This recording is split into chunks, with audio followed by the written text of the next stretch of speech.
Hi, how are you? I hear you, I feel you. Uh, I get it. So we're gonna do a little full year thing. Um,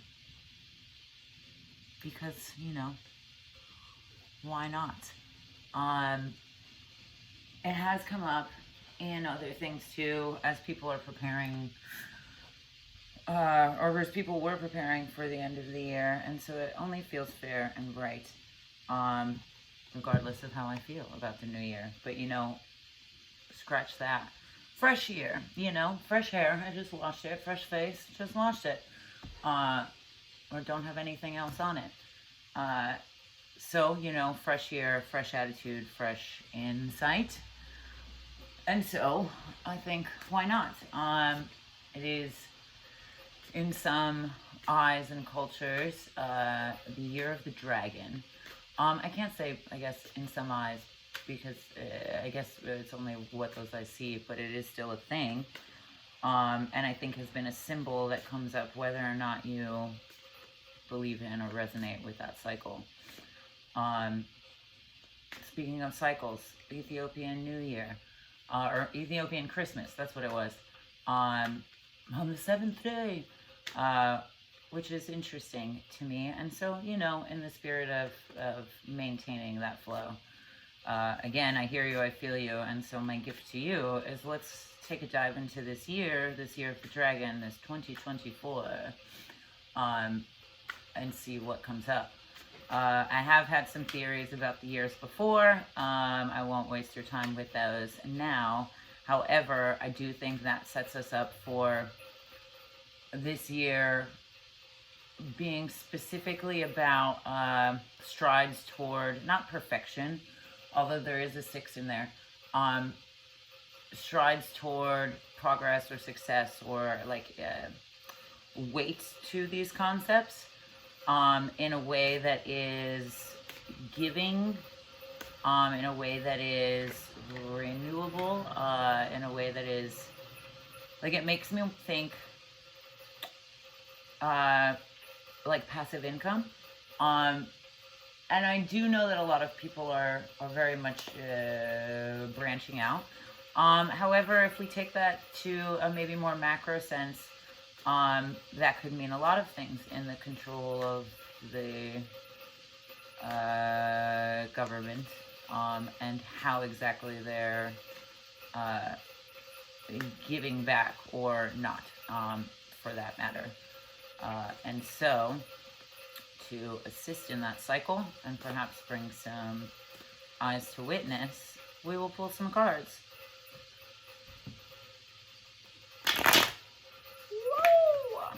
I do know there's a ton of eclipses starting in, what's the month before March? I mean April.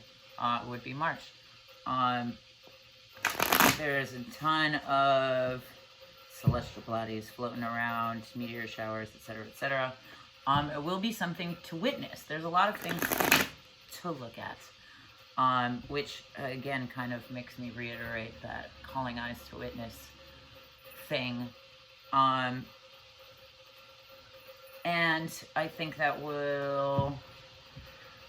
that period of time, I mean, that makes sense too. Like, as spring starts and things kick off, there's election season, we'll start to see these things play out in a different way. And I do think that's important, because as much of this is about how we're valuing ourselves, the value of us in the eyes of the government is a very different scenario. And while we are all, not all, I guess, but while a lot of people are on these journeys to, Kundalini rise and tame the dragon and all of these things, that is very much also what is at play. However, it goes much deeper than that.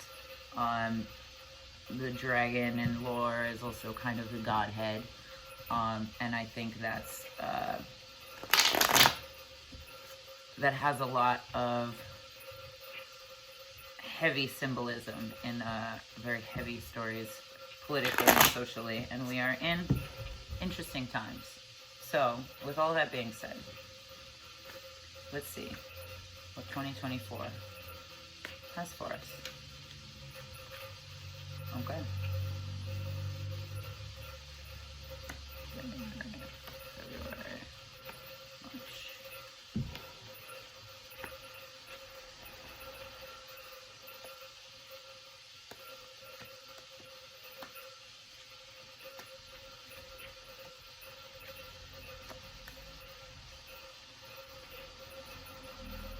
Okay. Sorry, I'm arranging. We are arranging.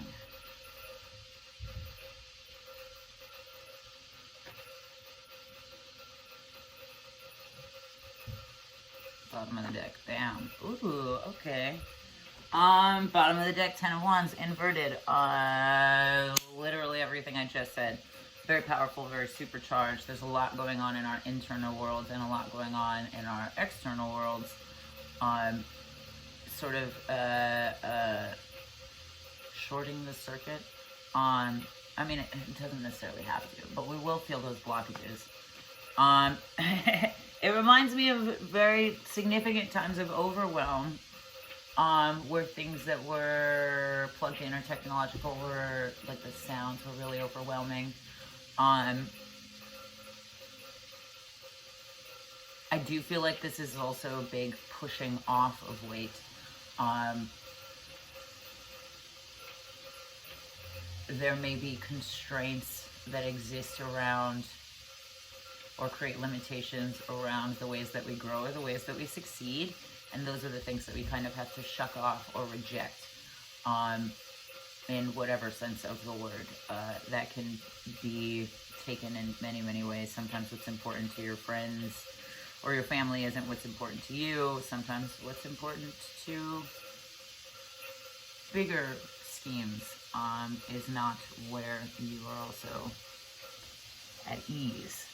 However, the Ten of Wands is a very powerful card, and it's a very creative card, and it's very much like having all of the energy to be able to do whatever it is you want to do. It's the difference between like free energy for everybody and like not at all, and sort of just like sparks and fires.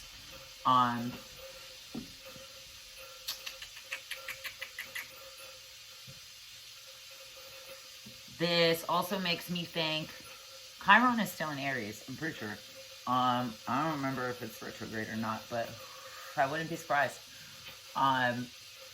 This also very much gives me that, in the sense that wherever Chiron is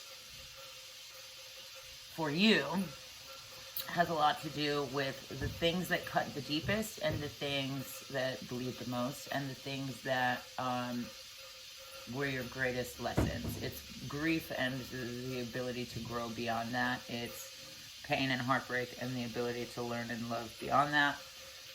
It's, you know, betrayal and learning how to trust again, and how those things very much are kind of dependent on each other. And that's not to say that you can't learn to trust without being betrayed, but that is to say that you learn deeper trust in those experiences. It does become a very internal challenge, but also a shedding of the skin so that you can overcome that challenge. And that's just baseline, so what a thing.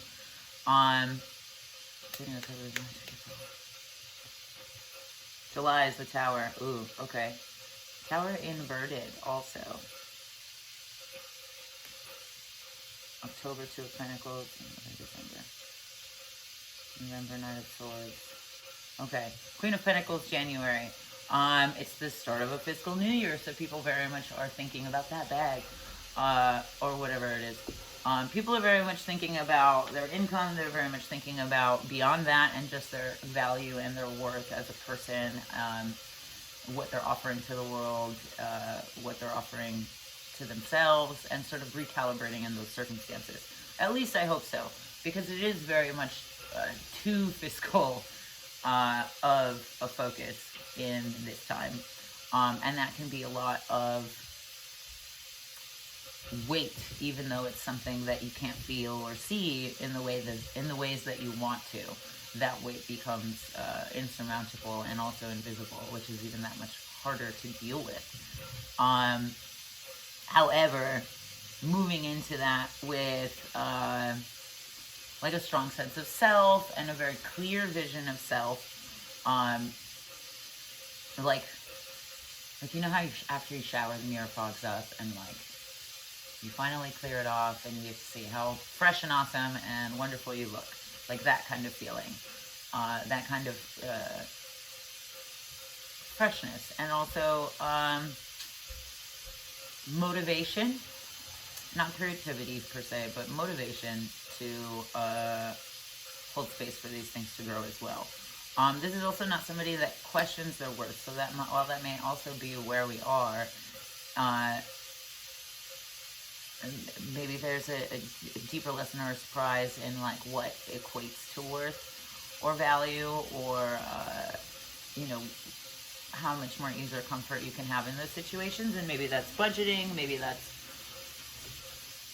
realizing that you have a support system, whatever that may be. But the Queen of Pentacles is a pretty pleasant place to start, but it is very earthbound, it is very tangible, it is very much coin-based, and I think we can also find ourselves in times of spending a lot, you know, whether it be for trials or gym memberships, or, you know, this new thing to, you know, take better care of our skin and, you know, be our best self or whatever. But all of those things, again, tangible and physical and superficial, not necessarily earthbound, also serve as a lot of distractions, and a lot of almost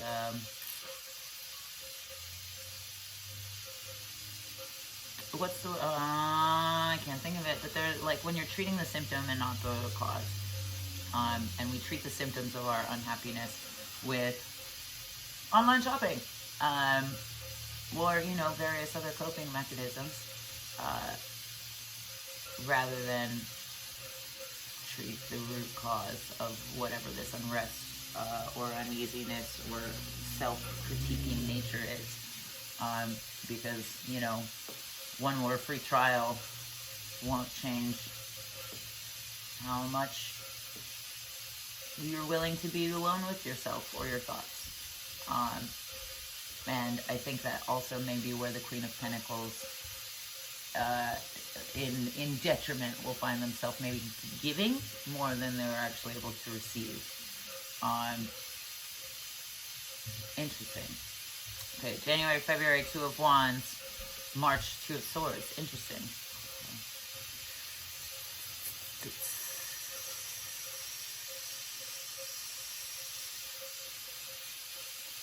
April, Nine of Swords. Interesting. So I said all those eclipse things. There's all kinds of meteor showers. We start with this Queen of Pentacles. We move to the Two of Wands, Two of Swords, into the Nine of Swords in April. And with this Two of Wands, that's very much, I think, where the relationships that the Queen of Swords made with these offerings draws disingenuine connection, or maybe just not the right connections. You know, like in a movie, she stumbles into, you know, so-and-so and falls in love with the best friend, kind of thing. The Two of Wands is almost like a detour of communication, and maybe that's deeper understanding or difficult conversation to reach that deeper understanding actually with somebody or with yourself. But this is also exactly what I say every fucking year about New Year's resolutions, is we create these like absurd ideals amidst all of this pressure and sort of bury ourselves alive in these expectations, all the while kind of knowing that we can be kinder to ourselves, or knowing that these initial goals can be whittled down to something that's much more nourishing and nurturing, and actually a goal that we want to achieve. And that, while it's a beautiful realization and it's very clarifying, and you know what, sometimes it takes struggle to figure out like what you did wrong and what you want to do better next time or whatever. Not that it's failure, but it is a learning experience. The Nine of Swords is taking that very to heart. So come April, Remind yourself not to take things too personally. Remind yourself to decompress. Remind yourself to like write throughout all of this, because if there's things that didn't work, or if there's things that you couldn't find yourself keeping, you know, the integrity about, there's a reason. You know, like maybe you have motivation, which I said earlier, but not inspiration. I don't know how to pronounce that weird. But, you know, motivation can be so externally sourced, and the inspiration very much comes from your heart. So while you can be motivated to, you know, do this 30-day challenge and get in shape for the summer, the motivation is Instagram models. The inspiration is that you want to feel, you know, more active. You want to be able to laugh with your kids. You want to be able to, you know, go for a jog with your friend or your dog or whatever it is. Do you see the difference there? Like, one is very much more about you and about your heart and about what your heart actually desires, versus what it's being told it should desire or should look like, or that desire should look like. So, you know, if you didn't listen to me then, maybe you'll listen to me now. But party on either way. The Nine of Swords is a big depression card too. Because it's all very much mental space, it's head space, it's thought, it's doubt, it's, you know, our inner monologue. And me, myself, and my experience with depression, I think a lot of people can find parallels with the way people talk about, like, demons or possession, I suppose. Because you do have this sort of, like, really cruel voice inside of you, and I do think that I do think that might even get unfamiliar or darker, especially if you do not mitigate it with this information. You know, don't let it get out of control. Like, don't let it sort of overtake, and keep your eye on some kind of, like, but I've had depression since I was a kid, but the older I've gotten, the more familiar I've gotten with it, because I've had it for so long, party on, da-da-da-da-da. However, in the last 3 years, since everything started in 2019, there has absolutely been windows of depression, where it's no longer familiar, and it actually seems very much like a stranger, or very much like a foreign entity, kind of like and I've seen this in real life too. It's very interesting how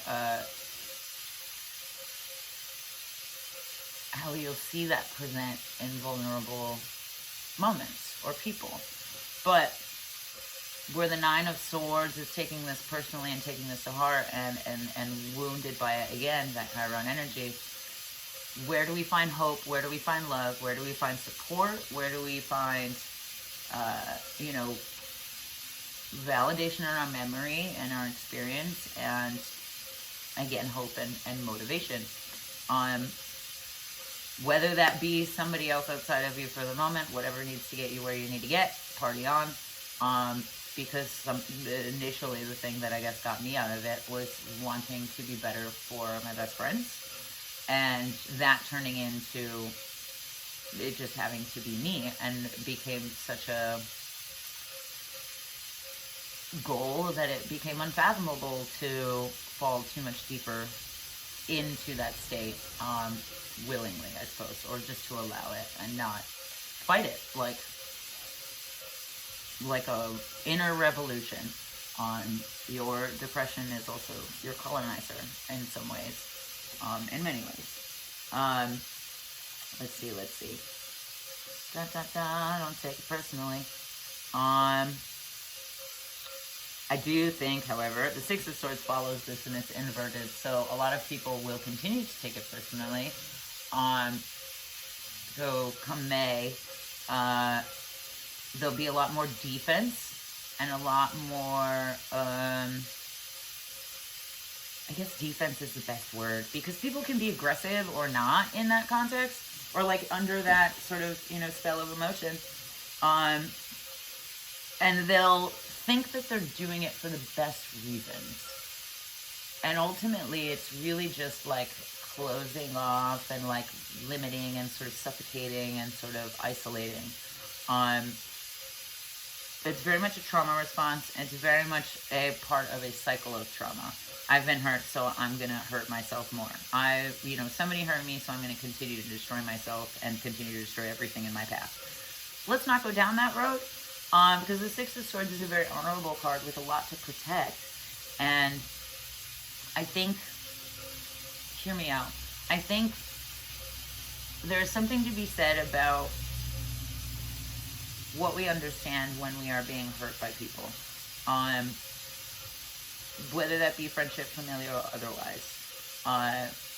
As I've grown, I've come to understand that family members that have hurt me were also just doing the best with the information that they had, and that understanding gives a lot more room for forgiveness. However, forgiveness does not mean that you ever have to engage. Same thing with relationships. In my growing, I've come to understand that just because my feelings are hurt does not mean that you intentionally hurt my feelings.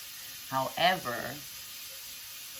that still does fester, and it still does take a lot of work to move out of continuing that cycle. Understanding is a solid first step. But with that understanding also comes, when we take those things personally, it's also because we feel like we deserved that, or that we were worth that, because it was true in this person's eyes. So I will continue to get angry about being hurt and continue to hurt, rather than understand and remind myself that I was not deserving of that hurt. And I believe that I guess not deserved, but karmically am valued as more, and that those people are also on their own healing journey, and they couldn't meet me there. Party on. But it didn't delineate to more self-loathing or more hurt, and it didn't sort of exponentially grow in that zone of emotion either, because we cannot take those narratives or those truths unto ourselves and close ourselves off. The truth that needs to be protected with these cards is the truth that you are worth freedom from this, regardless of other people's actions. I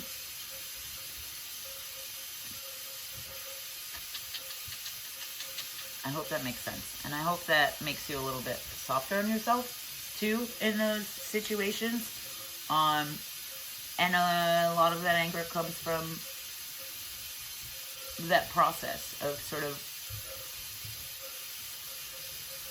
unwiring the belief that whatever brought you to this Nine of Swords, or whatever will bring you to this Nine of Swords, whatever has brought us to Nine of Swords in the past, unwiring this belief that this was deserved or true somehow, and unwiring the anger from that, so that we can see clearly and move forward and protect integrity and protect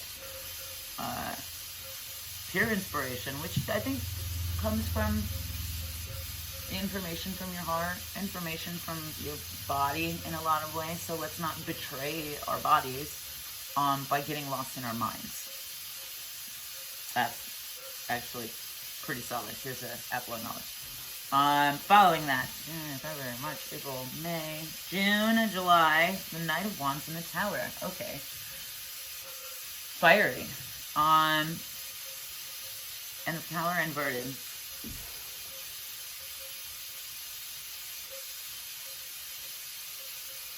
Ooh, interesting. Okay, an inverted 7 and a Knight of Wands. It's very much the aggressor. I didn't want to use that word, but it keeps coming up. It's very much the fighter. I don't necessarily know if the Knight of Wands is always the one to think before they fight, especially with an inverted 6 of Swords and a 9 of Swords near. And I do think that that has some serious outcomes given that the tower is inverted.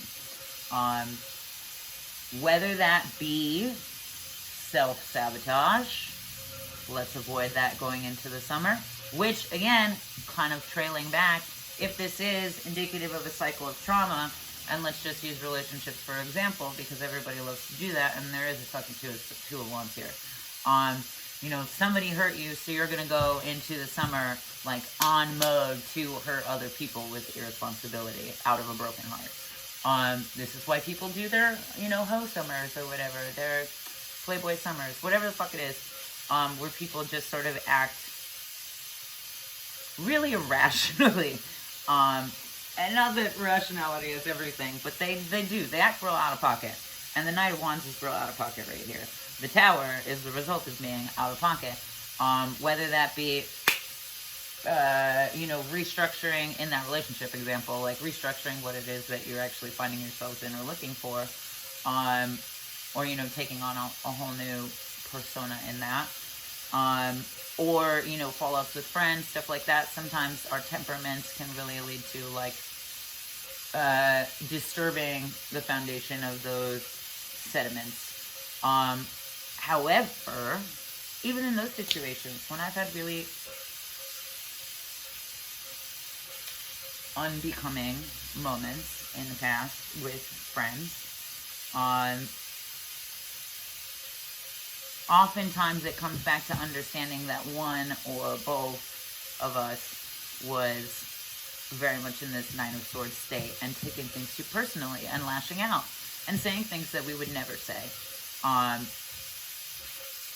Or that, not obviously not would never say, but should never say and would never, like, truly say from a place that felt like ourselves. Which kind of, again, brings me back to the depression thing and the things that happen in there that don't feel like you in the moment, and kind of like spark those flags in the beginning or in the first place. This is a lot of character building. I don't know, I feel like a very long, drawn out ego death. The Tower falling is not a bad thing. The Tower is always an open opportunity to recalibrate, restabilize, and sort of come back bigger, better than ever. Come back anew, which very much the vibe, which is also literally halfway through the year. So please don't stress yourself about not looking exactly like your ideal self tomorrow, or not having it, you know, fully vision boarded by February.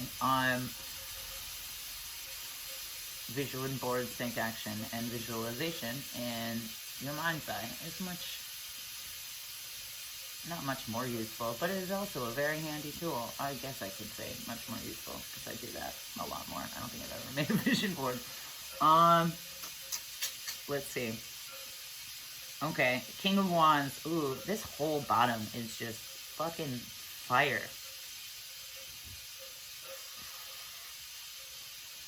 From this inverted Two of Wands. Are we getting duped? This Two of Wands, this makes me think this Two of Wands in February is maybe not somebody or not something to be fully trusted. I don't like it. The King of Wands coming after this, especially with the Knight of Wands, I think is both our ability and opportunity to sort of take our power back from this hurt version of ourselves in this whole previous bit, wherever that wound may have come or risen for whatever experiences. This is our opportunity to fully excavate it and clear the soil and, you know, have fertile land again. However, on the other side of that, I also think that there is other towers being built, and I don't know if I trust this King of Wands either. A Knight and the King on the side of this tower. I feel like this has something to do with protecting destruction too. And maybe back to this Two of Wands and not trusting. Is this somebody that wants to fuel a repetition of cycles of trauma? You know, sometimes, even small scale, microscopic, even in relationships, sometimes people don't necessarily bring out the best or the buddingest of us. Sometimes people don't necessarily nurture our growth. Sometimes people actually really get off on nurturing our destruction. Sometimes people get off on that a little too much. So, if that is that person, the moon follows this. We trust our intuition. We shine light on it. That will become easier, again, given what I've already explained about dealing with that Nine of Swords. And how we come out of this. Where is our intuition in that? What is that light? Because that light is going to be this moon. Moving out of whatever powers this is, or moving into whatever power you're taking back, is going to lead to this moon upright, which is these two cards is very much like, can very much be like cozy by a fire, like very hearth-centered, very comforting in the sense of, you know, connection with that light. You look at the moon and thousands of people are looking at the same moon, and the people that you care about are too, and they are also thinking of you in those moments. And those are, I think, antithetical to this Two of Wands, and deliberately so, even where it falls. But let's see, September. I feel like that's the last of the eclipses too, actually, which is a really rad thing. In which case we come out of this brighter, we come out of this stronger, we come out of this with more grace and more elegance. And I think with a fearlessness of movement. And okay, all of this prior to is a lot of like forcible movement, but also a lot of stagnation, and like mentally maybe a lot of stuck, but a lot of pushing. And force is not power. So as we move into power and we find this again, like check this out and find this, it's very much not a fear of movement. It's not a fear of mistakes. It's not a fear of failure. It's not the feeling of stagnation. It's like antithetical to all of that. So what I want everybody to do is to, like, you know, relieve all of that pressure and expectation of this fiscal new year so that we can start as this. But, you know, we go through our cycles. The eclipse maybe just has some little extra tips and tricks for us, or eclipses that will be upon us. There's a lot of movement in the sky, too, and a lot of stars, and I think the more you separate yourself from this narrative, this prior narrative and this prior mentality, and start to really advocate for yourself and set boundaries for yourself. Like I was thinking in meditation today, annoyances with people, and there is all of this fire, so annoyances with people really are just your body and your brain and everything telling you, like, yo, this is your fault. You have no right to be annoyed with anybody, because this is because you're not setting boundaries. This is because you're not being honest about how you're feeling. This is because you're not being upfront about how many spoons you have to fucking deal with this. And realizing that was kind of a game changer, because the people that do annoy you, that you like wouldn't want to say that to anyway, would also be the most understanding in those situations. So why do you silence yourself?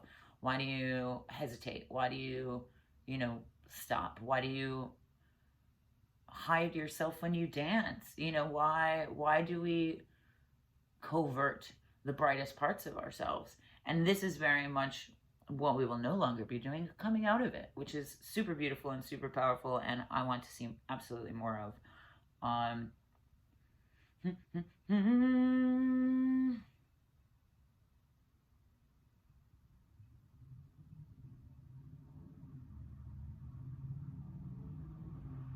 there's glimpses of this throughout the year. So pay attention to that.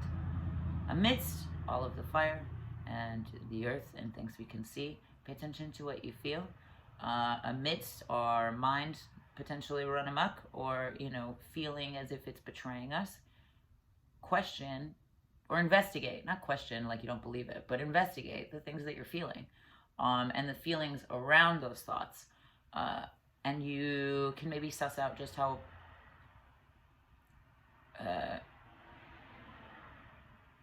foreign or you know, internalized pain is really centered around those things. And you can take this very much into your hands, which is the tangible, which is very much what the Queen of Pentacles fucking does. But I don't think she's seeing that right. I don't think that they're seeing that right now. However, they will. They will, because as this comes to a close, that's absolutely why this card is here, because both sides of that lesson will come to fruition. It's very much like how prime numbers will always kind of just like slightly outside of itself, like excel, like sort of levels. We do the same cycle, but it's just slightly above, like those trippy parking garages that are also really confusing. Let's see. Okay. December, November, October. October is the Two of Pentacles. October is the Two of Pentacles. It is also inverted.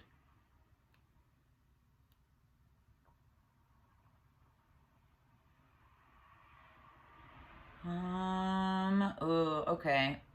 This also has to do with what I was thinking about, like the number of the year and how that delineates.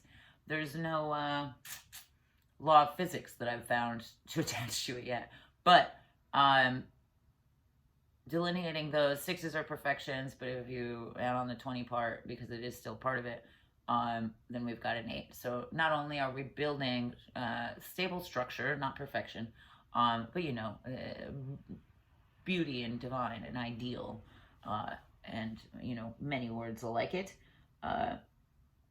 The 8 with that extra 2 is a continuation of that. Wow, like think generational wealth, and that doesn't necessarily, again, just mean tangible. In fact, I very much think that my mind is my generational wealth, my spirit maybe more so. I intend to be a great ancestor when the time is right. But what was my point? Rather than tangible.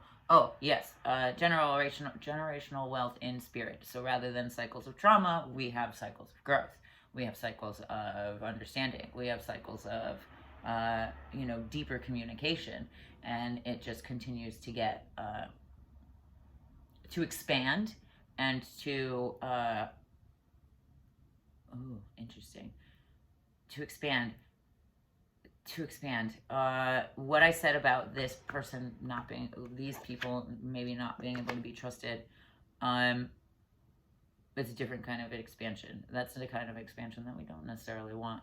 A limitless colonization is not the kind of expansion we want, but expansion of the mind and expansion of our hearts and expansion of our spirits and expansion of understandings of these things, so we can continue to fight these ideals with the ways that we live, and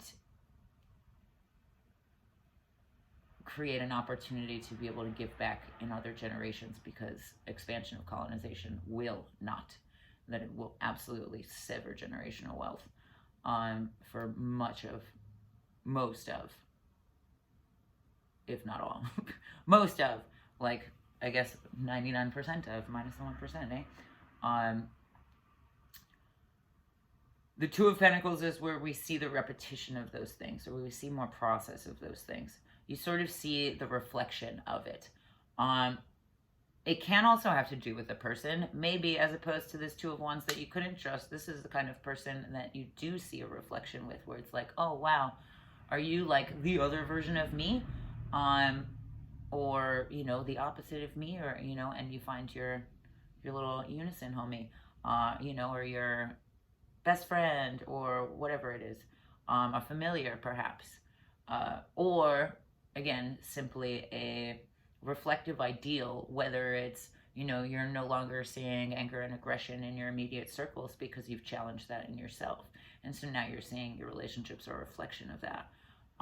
Or you're very much at baseline seeing the reflection of all of this start to show when you look at yourself in the mirror, and you can actually look at yourself and not hate what you see or not understand this so readily. Where that feels more like a version of you don't understand anymore. Or that I can't say don't, I will say that, but in terms of depression, or anything like that, it's not necessarily, that you'll cure it and get rid of it, but you will develop a whole new way of thinking about it, a whole new way of dealing with it, a whole new way of handling it so that you can enter and exit it without losing control, and with, full acceptance of yourself too. The Two of Pentacles is very much that, because it's receiving and giving. So you have to be able to receive yourself fully in order to be able to give it as well. The Knight of Wands follows this. So many swords, which we're dealing with mental energy again. We're dealing with integrity. We're dealing with the ways in which we wield all of these lessons. That does make me kind of think, is this like a boot camp preparatory year for something crazier? I don't know. But the Knight of Swords is very much not phased, not scared, and ready for anything because of that. Which, regardless of what's going to come next, to understand fearlessness of yourself is an immeasurable superpower that can get you through literally anything. I think the Knight of Swords is like a silent killer. Not that they're like murderous, but in the themes or concepts of such, they're quick, they're silent, they're stealthy, they don't hesitate. There's very much like, I don't know if this is a great example, but you know how like snipers, they're quiet, they're stealthy, they're like top motherfuckers. But at the same time too, it makes me think of like how much breathing control it is for something like that as well. And that's a main part of the Knight of Swords, is how much breath control comes with the ability to assess your rage and your passion, and be able to move with it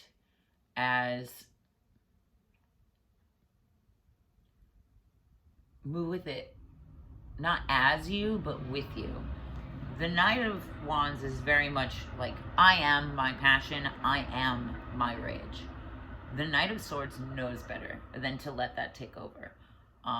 The Knight of Swords knows that they will not move as covertly if they do let that take over, and they're not trying to ruin their plan, start a show, anything like that. It's a very humble card, and I think that humbleness also, do not mistake that it knows a lot. The Knight of Swords damn sure knows what the fuck they want and why and how they're gonna get it.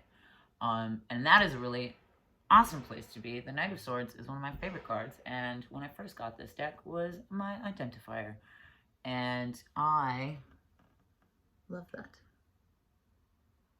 It looks like he has a scar on his face too, actually, which is pretty cool. I don't know if that's actually a good, there we go. Yeah.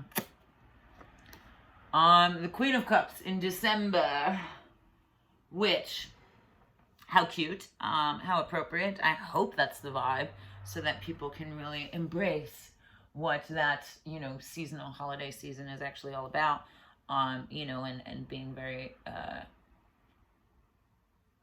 openly emotional and sentimental and very giving, and very much about serving others, which is, I'm pretty sure, antithetical to the bottom of this, at least with the converse side that we talked about a little bit. The Queen of Cups, ooh, again, we have this crescent moon too, so, you know, very much unafraid of their emotional complexity or emotional magnitude. A lot of emotional development and emotional maturity will be had here. I do think that doesn't mean everybody, so it might just be that much more frustrating as we emotionally mature, but we, you know, see a lot of hurting people still struggle to take steps on that journey. And so I really, really urge you to like hold on to that piece that I got in meditation today about annoyance. And may that help you slow down your reactive process in those moments. Let's see. The Queen of Cups is also sitting above all of these clouds, all of these thoughts. For all of the Swords energy here, not a one cup until this one. And she's very much above the chaos, above the drama, above the, you know, self-degradation, above the self-sabotage, above the blame, above the shame, above the guilt. All of that is thin bullshit that is no longer weighing this energy down. And because of that, there's very much like a posturing and a structure, both this Knight of Swords and the Queen of Cups. In fact, that's a team that I would party with or fight for. Whatever. Both are true.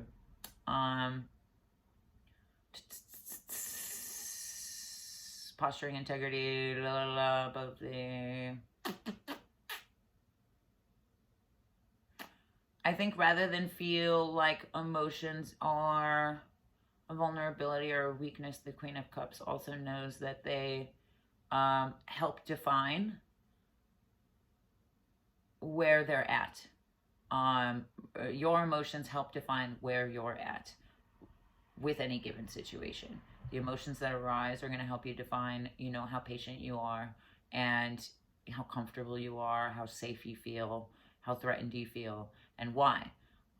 When we investigate those things.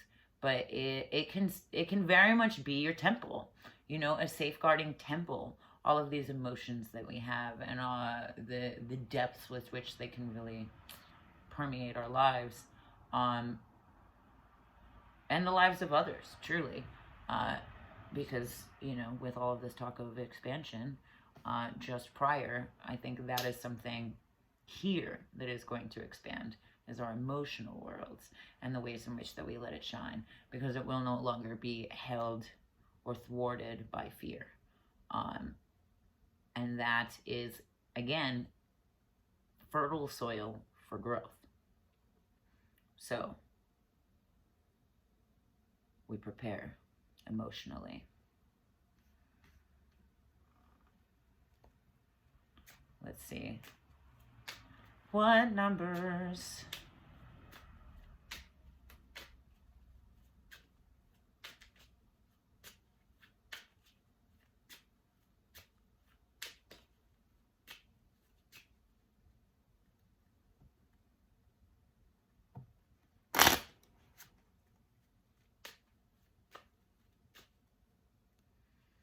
I don't really want to speed this up, but we'll see.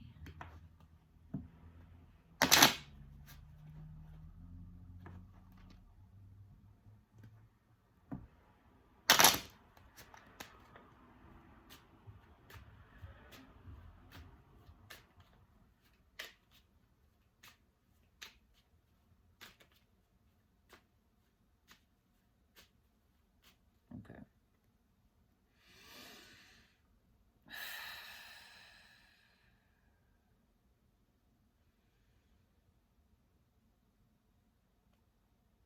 Sorry for not asking you to breathe with me, but this is a big one, and I don't necessarily want everybody to tap into all of this before they need to, or like feel all of it before they need to. Like, let's not jump to this, yeah? I big deal. Bam, bam, bam, bam. Oh.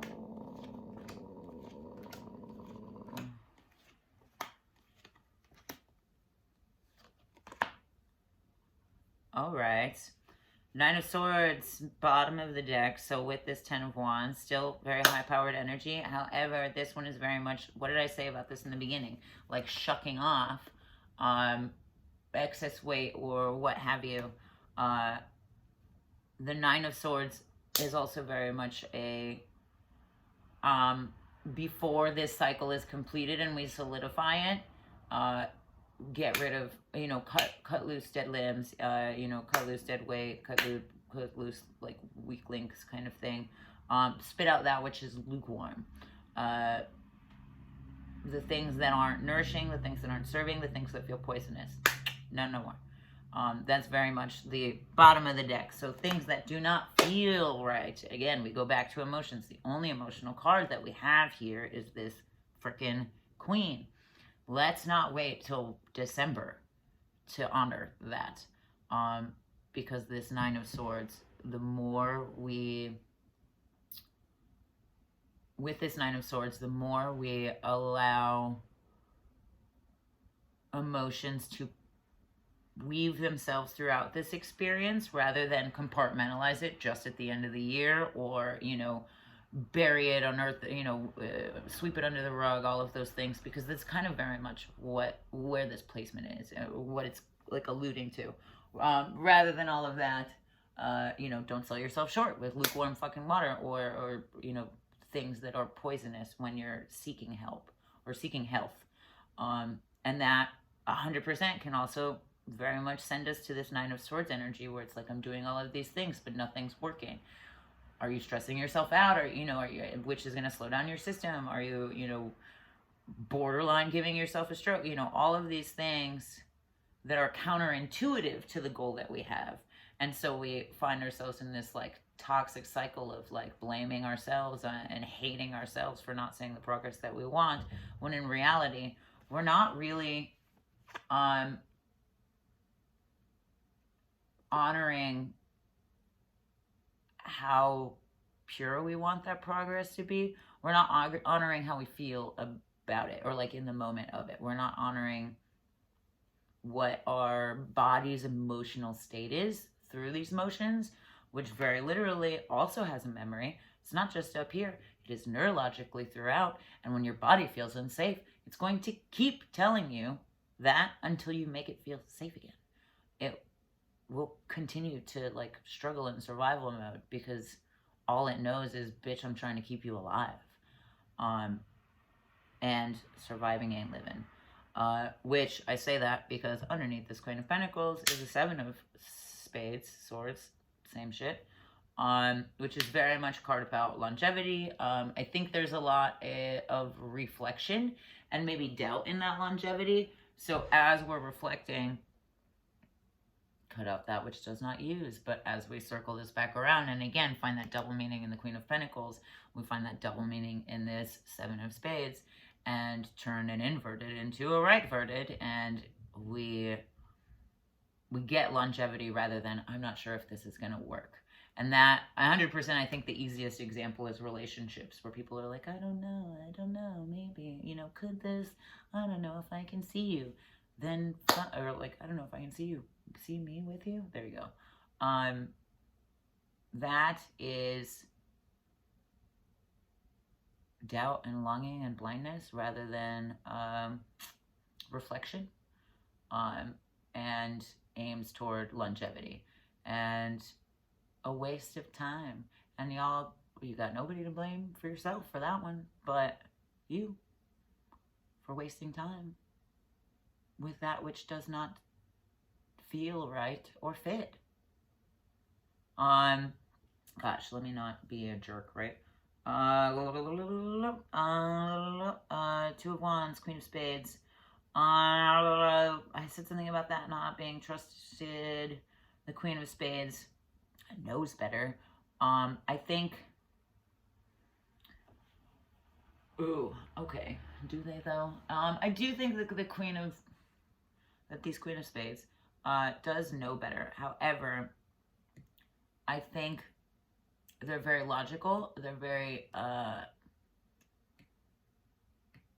like about lists and planning and plotting, and like if somebody checks these boxes, then they're okay.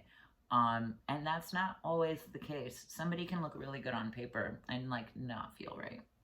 Something can look really good on paper and not be right.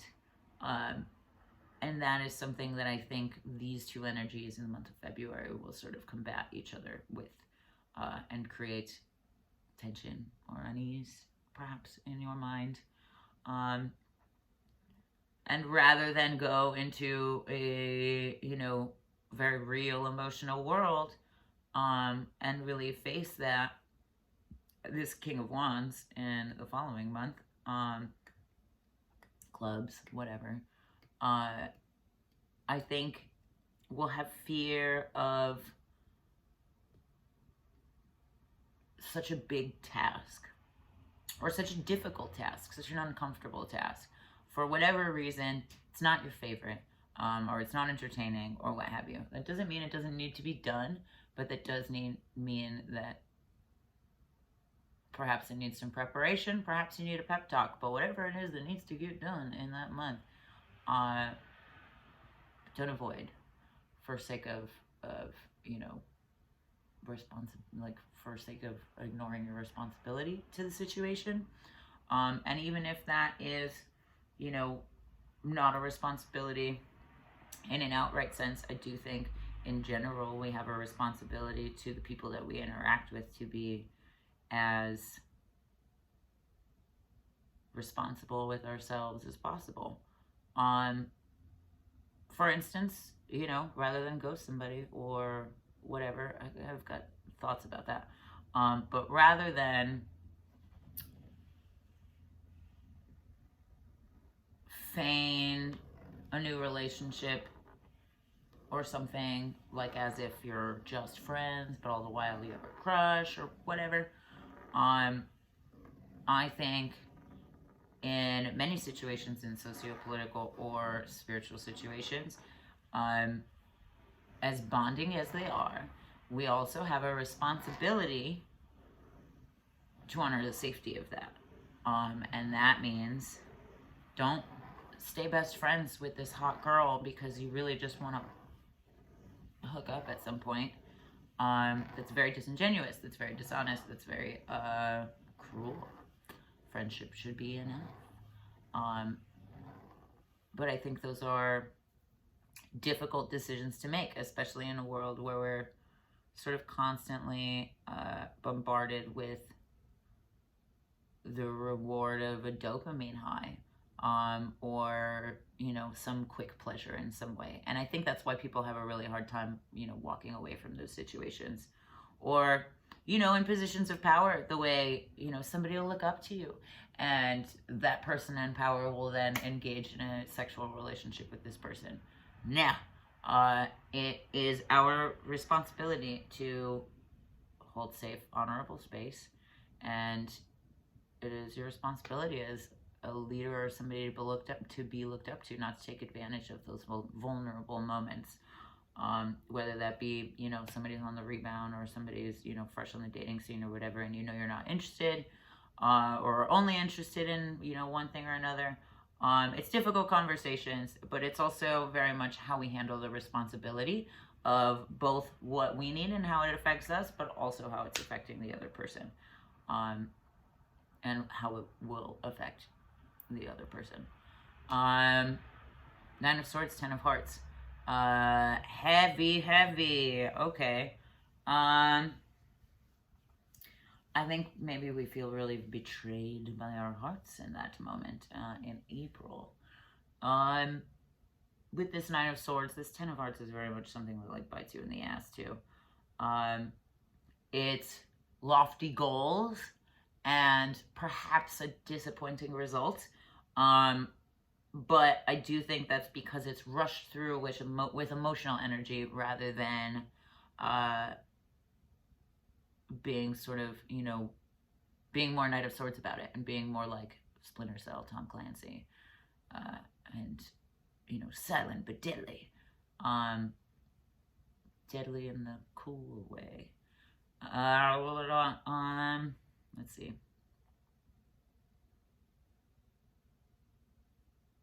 I think that's also because there's something that we're missing. And it's not that something is missing, that is, again, an external nonsense thing.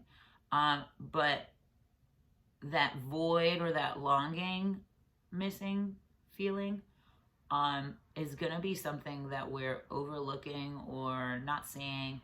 And, you know, moving into everything that comes back, you know, we're not seeing the reflection of the ways that we are. We're not seeing, you know, our best selves reflected to us in immediate surroundings or in, you know, the ways that we're keeping up with ourselves. But that's it. I don't want to sound silly, but that's an easy solution, you know, patience with ourselves and opening our eyes and being willing to look back and see what you might have missed. Again, humbleness, rather than just thinking you're always right and then nothing ever works for you. And again, taking it personally, leading to that Nine of Swords. Got a little antidote gem for you. 9-8-3,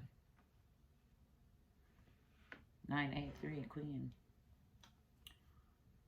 9 of Clubs, 8 of Hearts, 3 of Wands, Clubs.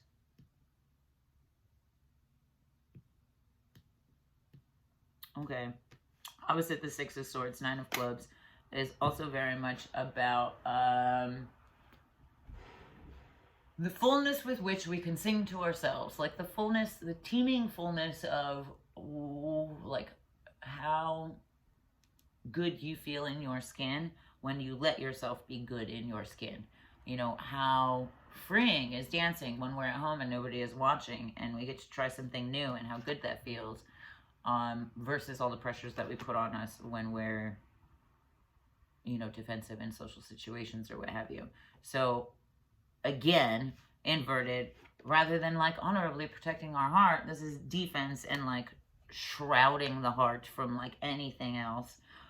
Whereas the 9 of Clubs is much more, is sort of like beckoning, rather than that, you know, protect your space and set your boundaries, and maybe you need to, you know, be alone for a little while, but in May, but only so that you could really, really like allow yourself to unfurl and let your hair down and, you know, sing sweet, soft things to yourself, and really allow yourself to be fully teeming with you and all the things that bring you joy, like with no judgment. You know, for as much as we want more friends or new relationships, those aren't necessarily the people that you can be like raw ass you with. That definitely makes me think more the things that we do when we think nobody's looking. And while that often has a negative connotation, what are the fun, funny, sweet, awesome things that we do when we think nobody's looking, and that we don't allow witness to for fear of embarrassment? Don't be embarrassed of the things that bring you joy and balance and pull you out of darkness and loathing and doubt, and allow things to grow with grief.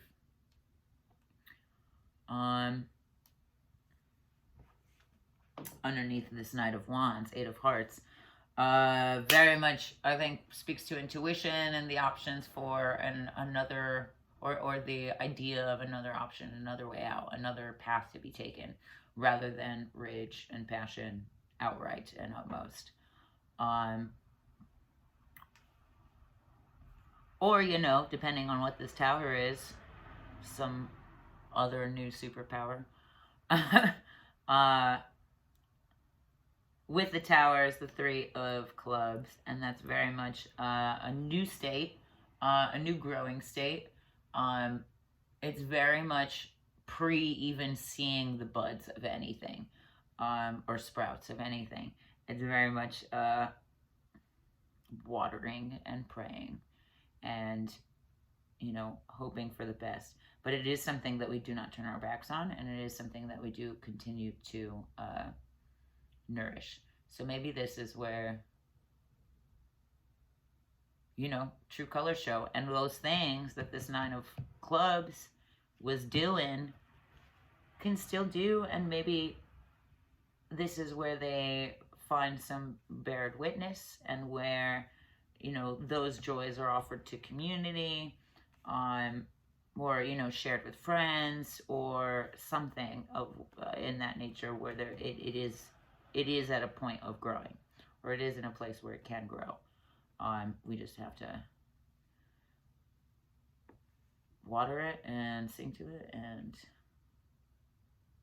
have a little patience, because it is also only the half point of the year, and people's spirits do get real tense around there, because it feels like it goes by so fast, you know, and so we can rush ourselves quite a bit, and feel like so much is changing. And so this Three of Clubs is very much an ask to stay still and grounded, so that you can move into a new cycle with grace, with grace and integrity, and you know, a solid sense of self, which 100%, there's another card here that I think absolutely alludes to that. Queen of Hearts with our King of Wands.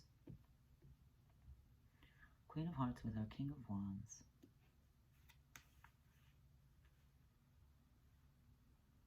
And inverted.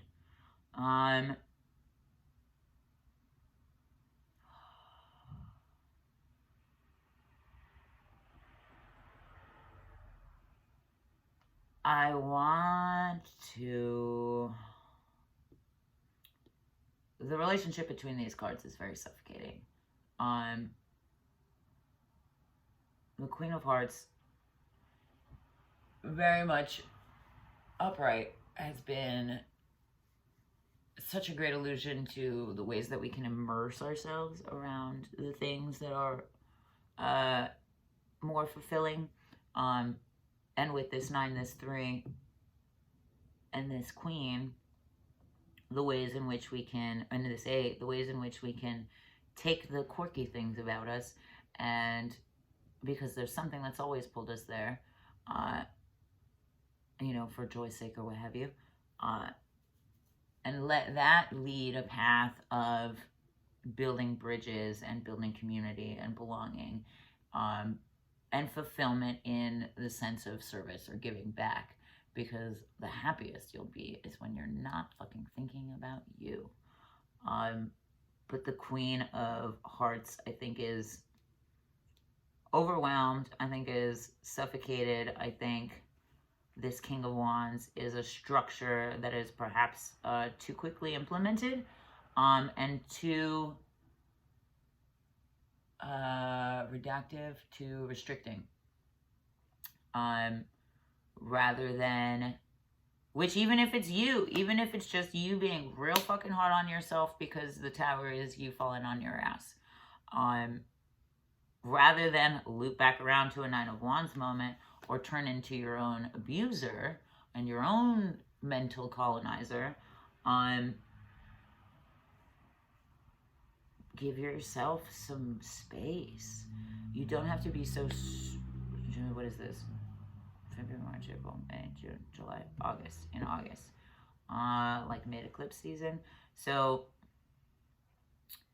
maybe you find yourself being really hard on yourself, being very restrictive on yourself, and creating a lot of boundaries, or a lot of and like incessant structure, being very like militaristic with yourself even. You don't have to be. I do have a theory that and I've developed this theory around substance abuse, but I also think that it applies to a lot of things. When we are super invested in one cycle or another, it becomes super powerful, or like very powerful over, or domineering over our psyche in that place. When you take away that substance and you like cold turkey it, or whatever, you know, whatever that cycle is, you go to the opposite side. And that also gives it an incredible amount of power, because now everything is still based around this thing, and how you can't do this, and how you can't do that, and da-da-da-da-da. I think alcohol is probably my best example with this, in the ways that, you know, alcohol can consume a life, and being like, I'm quitting drinking, I'm never drinking again, so I can't go to bars, I can't do this, I can't do that, I can't go to shows, da-da-da-da, because I don't trust myself. That's the problem, not the substance. Both examples, the substance has full power, and that is the problem. Rather than, and I know I said something about this too, taking power back. I kind of went through the same thing with being a vegetarian too. Rather than thinking restrictively and like all of the things that I cannot have, I had to consider all of the new options that I had, all of the, you know, colors and flavors and, you know, easy meals that I had available to me now. And it 100% changes your perspective, which I think very much is both that 10 of Wands and this 2 of Pentacles again, perspective, and the way these things are going to reflect on each other. Light plays some wild stories, and it's a very fascinating, strange thing. But we will weave security and stability throughout. We will. We will. Where was I? Queen of Hearts, structure, substance. He also has a tiny dragon. So in both senses of the word, we have to take on the year of the dragon for ourselves internally a lot. But this is also another power structure entirely. This is an entirely other power structure. Outside of that, that will be another battle. Let's see. Moving on. The moon and the 4 of clubs. Little things, little lights, little joys, little patient tasks even, that cater to your emotional capacity, accessibility. Little things. Sometimes it's like, it's not even like, you know, wake up at 5 and run and go for a walk and blah, blah, blah, blah, blah. Sometimes it's very literally like, do you rush out of bed? Do you like wake up and almost like in panic mode, like, oh shit, gotta get up, and feet hit the floor and you're just off doing something already. You don't even know what it is. That's a very fast way to start your day, and I don't particularly like doing it that way. I feel like it makes my heart race and it stresses me out. It does not set me up for a patient day. So I do my breath work before I even get out of bed. I've also read in a lot of like yogic ideals that you should like say some sort of gratitude for the fact that, you know, the day is here before you put your feet on the ground, but also that you should put both feet on the ground rather than one or the other, because both feet on the ground is still stable, and your brain will still know, like, okay, I still have a moment, rather than your brain being like, this is mid-step, where am I going to next?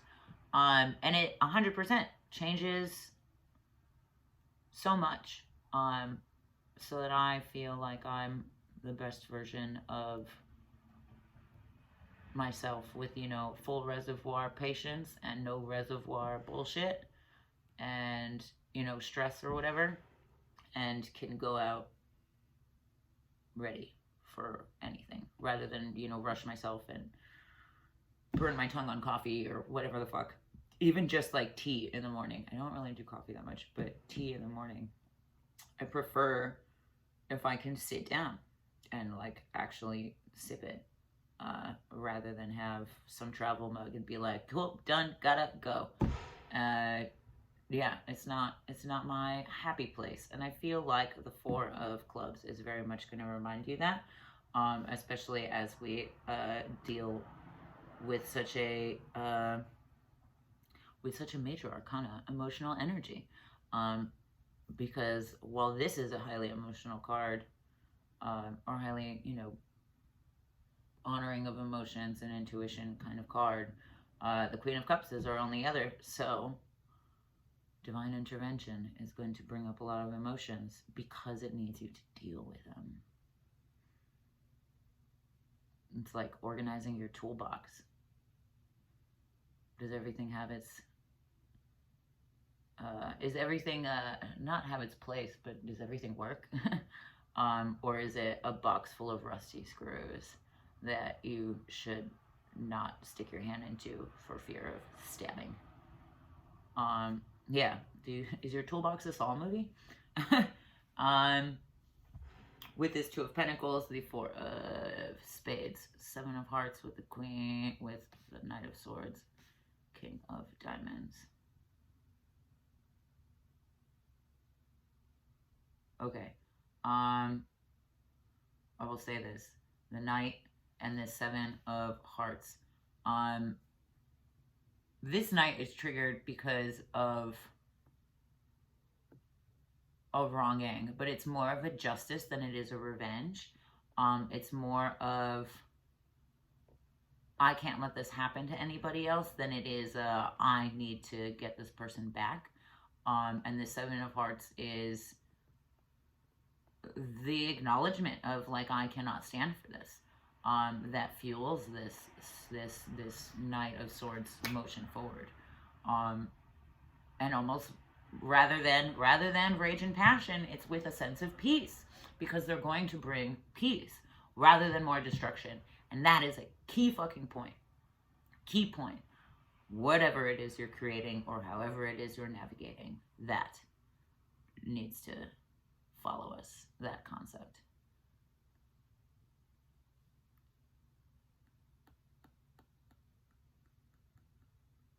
Four of Spades with the Two of Pentacles. Long shot opportunity. Is this where something else mingles? There's a distortion of light then. So maybe this is a reiteration, like another testing cycle, I suppose. A reiteration, but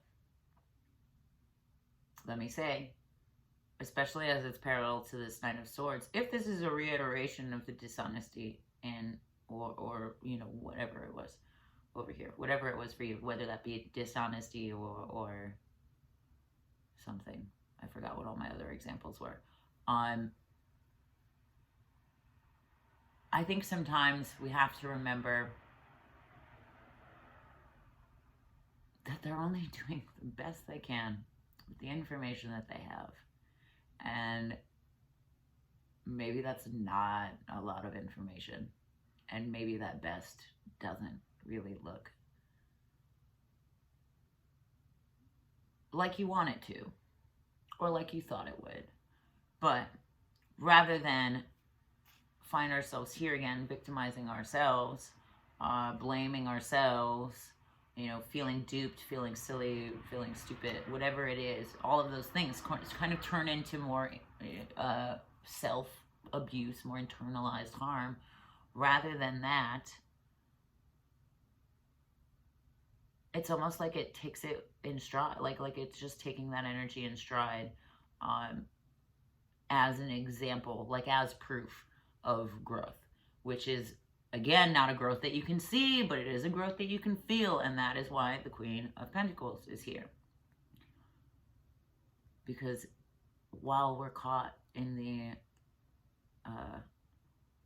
financial, fiscal New Year crosshairs with a target on our backs,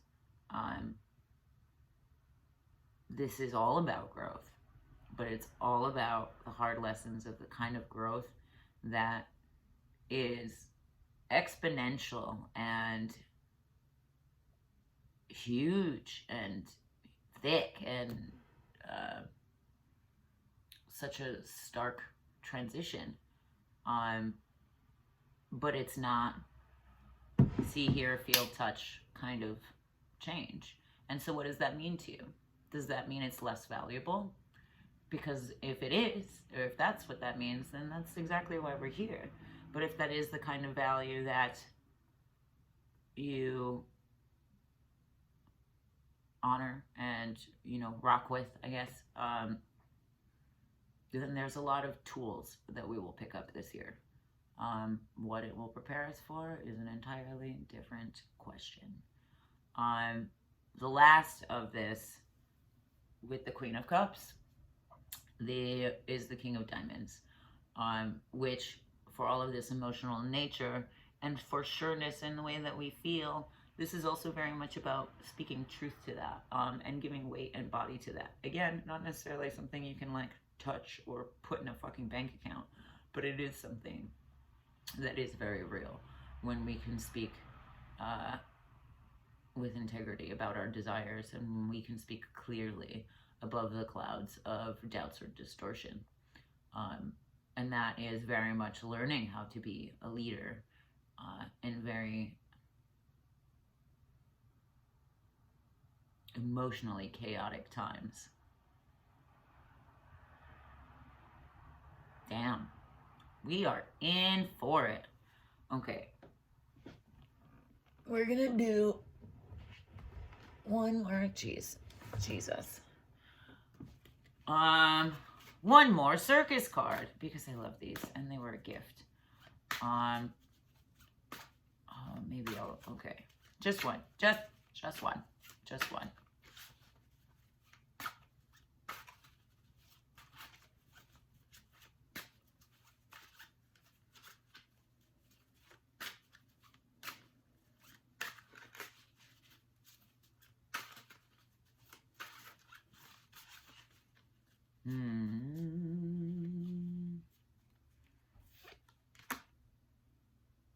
Oh, okay. The Page of Cups.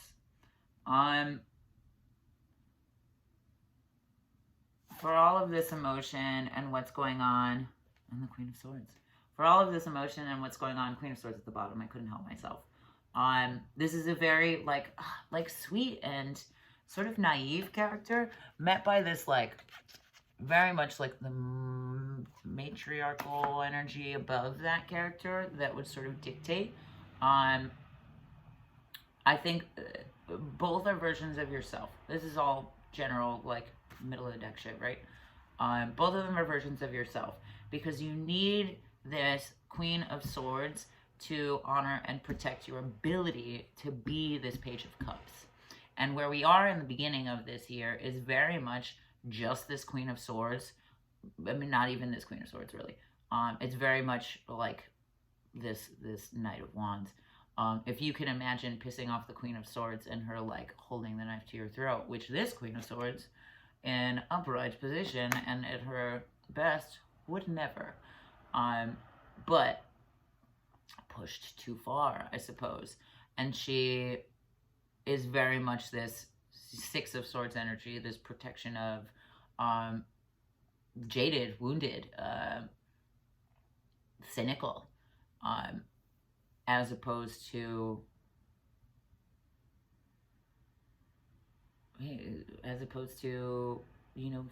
free and open and curious and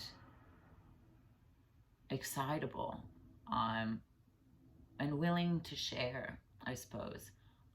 They're two very different places. Very different places of sense of self, of ability to utilize resources, or see options or possibility to. Don't, as much as I love the Queen of Swords, it's also inverted. Don't go into this maintaining that and being that, you know, jaded, guarded, gloomy version of yourself when there's so much more to offer. The only reason that this character gets so calloused over is because they were such a sweet, trusting, vulnerable little bunny. And so,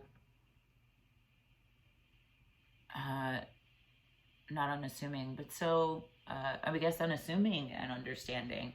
But when the two of those things mix and collide, the Page of Cups will be forever gleeful and forever spirited, and also forever protected, because the Queen of Swords upright would never doubt their intuition. And so when this Moon card or this Two of Swords card presents itself and asks as an invite to an inner emotional world for a deeper truth, they absolutely take their hand and they trust, because it is only a version of themselves.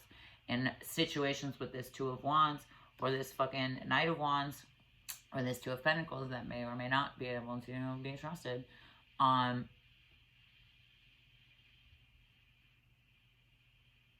in those moments, rather than override intuition and gut feeling and be like, well, I don't know, I'll never know until I try it, what's the worst that could happen, which is one of my favorite things to say. But you know, sometimes we just gotta be, sometimes we know when we gotta go the other way. The Queen of Swords is absolutely the one that's like that feeling in your stomach that's like, you don't need to go out tonight, you don't need to go to that party, you don't need to drink that drink that you put down for 2 seconds with a stranger. You know, like all of these things that, you know, subtly lead you to where it is that you are safer, which apparently big theme on the things that make us feel safe in an unsafe world, eh? But Page of Cups is the top, and so I have great faith that we will be able to nurture and love a sense of safety in ourselves in the midst of all of this. In ourselves, for ourselves, but so that we can share. All right, there's one more that I want to pull, and it's just because I mean, not just because, but it's also because I don't get to, I don't know, use this super often. I don't know it that well. That's why. So I'm totally gonna read from the book, but every time I have, it is very profound. So this was also a gift from a friend of mine, and it is an interesting and very fascinating gift, but some very cool Sacred Path cards. So it's maybe a little bit off theme with the circus and the zombies, but if this is another way that I can learn more about indigenous stories and symbols and put some pieces together, then so be it. And you're on this journey with me.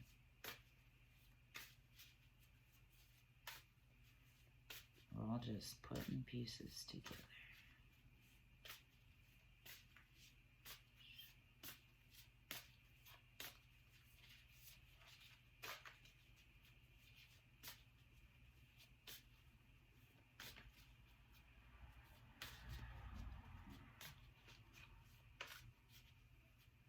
Okay.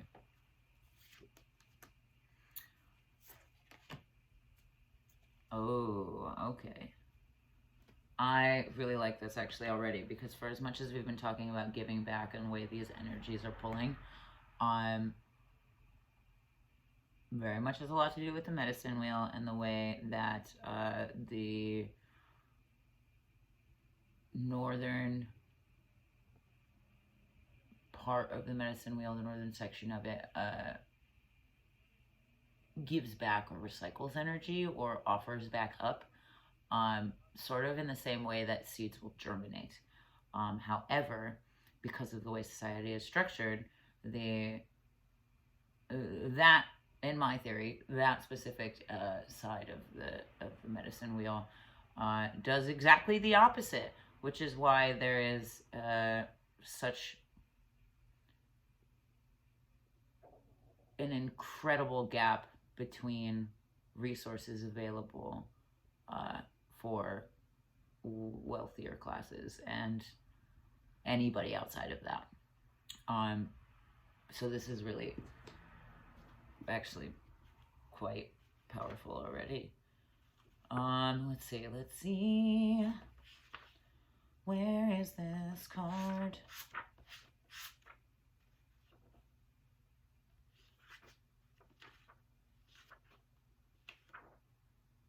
All right. So North Shield, bottom of the deck. Ooh, excuse me. Here, so you can see too while I'm rambling. Lovely. There we go. North Shield, sacred place of the elders. In gratitude, I sing your praise. Sacred buffalo, white as driven snow. Hold my heart until the end of my days. It's about wisdom and gratitude. Okay, party on. A lot of emotional development, a lot of seeing the brightness in ourselves, a lot of the reflections. And you know what? As I say that too, I think one thing that I also remind myself whenever I get in very dark or stressful places that feel very suffocating or feel like I cannot make it out or what have you, is I just have to remind myself, like, I've been through so much worse and I did that, so fuck it. So I mean, but so yeah, like, party on. I've done worse, I've been through worse, and I came out of that. I've had nothing and now I have so much something to share with the world. I digress. Number 11, interesting. Okay.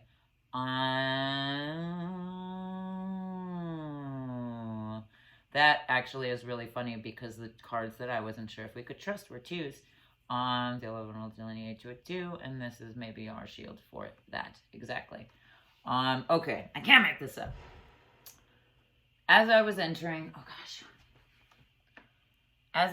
the silence one winter's eve many years ago, I was taken into the dream time and whisked away to an ancient forest filled with newborn snow.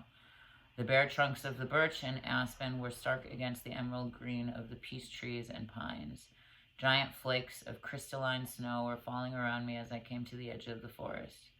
Below me was a vast meadow, deeply drifted in blue-white powder, where not one blade of grass could peek above the blanket of snow. Far across the meadow, in front of another stand of trees, was the sacred spirit buffalo asking me to come nearer. I walked down the hill and into the meadow with the fringe from my buckskin dress leaving soft impressions in Mother Earth's new cloak of white. The only sound was the gentle crunch of my moccasins against tiny ice creatures that made the threads of the snow robe. As I approached, I noticed that steam was rising like pipe smoke from Buffalo's nostrils, and her giant brown eyes held me as we joined minds. This sacred buffalo and the dream time had me sit cross-legged in the snow at her feet and feel the warmth of her breath so that I would not be cold. In a flash of lightning, her hooves turned white, and I raised my eyes to see all the color drain upward out of her body. Her eyes turned the color of summer sky, a cornflower blue. Her horns became silvery white, and she spoke my name. Midnight song. Follow the horns skyward to the council of elders for the teaching of the North Shield, she commanded. There you will be given 3 trails.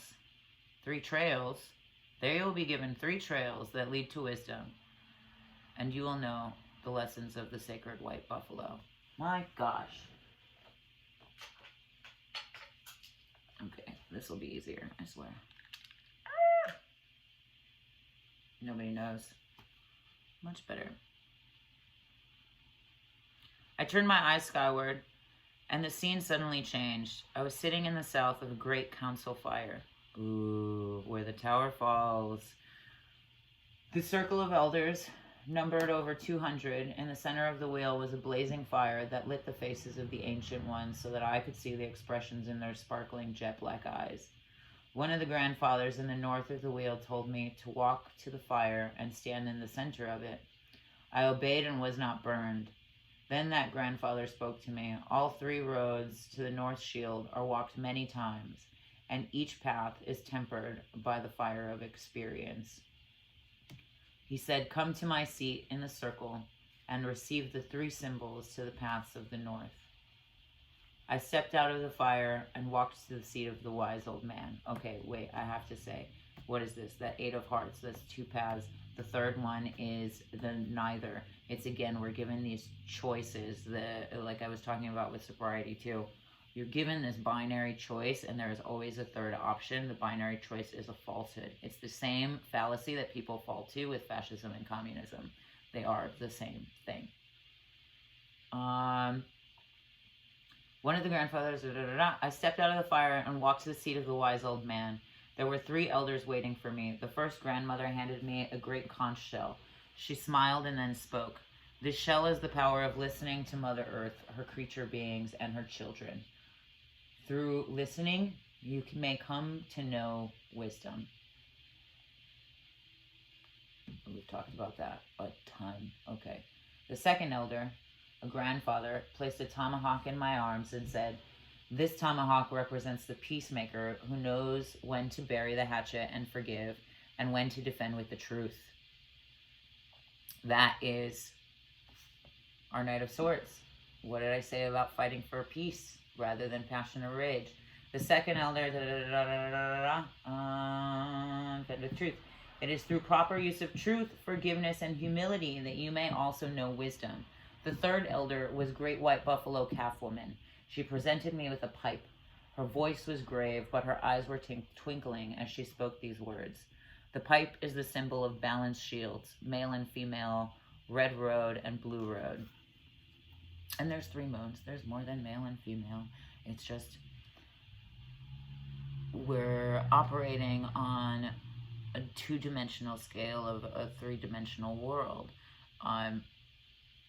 So with this 2 of Pentacles, you know, it's the flattening of the surface. So the binary gives quarters, but the third path is where we give life. And blue road, and of being grateful for the beauty of great mystery's perfect plan. The third path is gratitude and prayers of thankfulness.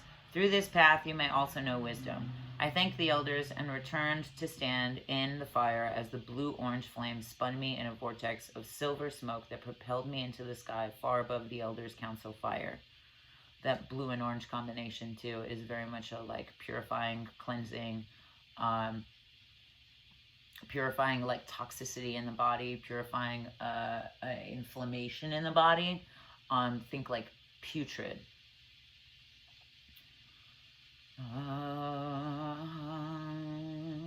I was sitting in the south of an enormous table made of a slab of pewter-colored stone. The council that sat at this table numbered over 400.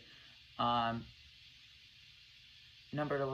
shock of seeing their faces nearly sent me crashing back into my body and on the physical plane. They were the races that came from the stars. Some appeared to be Earth-like, but most of the others were races that I had never imagined possible before. I understood for the first time how the Kachinas must have looked to the Hopi who greeted them. The Sky brothers and sisters were an odd assortment of races who enveloped me with warm feelings of goodwill and caring. Despite the love being emitted, I was still aghast at their appearances. Some appeared to be over 7 feet tall with golden hair and very pale blue eyes, and were very much like earthlings. Others were 3 to 4 feet high with enormous eyes that were all jet black, with light bulb shaped heads and web-like feet. Some of the others had copper-colored skin with tall human bodies and oriental eyes that were sky blue. Still others reminded me of the hammerhead shark faces with flat-topped heads and eyes at the outer edges of the flat top. Altogether, there must have been over 75 species of extraterrestrials. It took me a while to adjust to being looked at, and I was trying not to ogle back. This is like, there's too many like word for word kind of similarities. That's so funny.